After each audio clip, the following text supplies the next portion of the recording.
একটা গ্রামে প্রতিদিন বিকেলে একটা বৃদ্ধ লোককে দেখা যেত।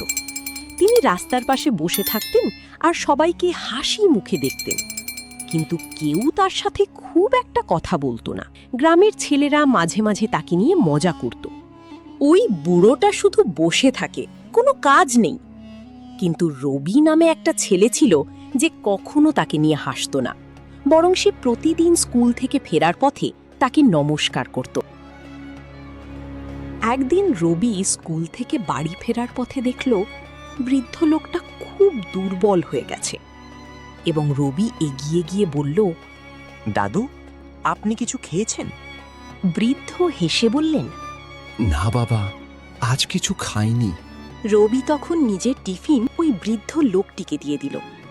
এটা দেখে বৃদ্ধের চোখে জল এসে গেল। এরপর থেকে রবি প্রতিদিন তাকে একটু করে খাবার দিত আর কিছুক্ষণ তার সঙ্গে বসে গল্প করত। হঠাৎ করে সেই বৃদ্ধ লোকটা আর এলেন না। রবি তখন খুব চিন্তায় পড়ে গেল। সে গ্রামের লোকদের জিজ্ঞেস করল, কিন্তু কেউ কিছু জানত না। গ্রামের প্রধান ঘোষণা করলেন, একজন ধনী মানুষ মারা গেছেন এবং তিনি তার সমস্ত সম্পত্তি গ্রামের উন্নতির জন্য দান করে গেছেন। সবাই অবাক। তারপর প্রধান বললেন, তিনি তার উইলে একজন ছেলের নামও লিখে গেছেন, রবি। রবি তখন অবাক হয়ে গেল। প্রধান তাকে একটা চিঠি দিলেন।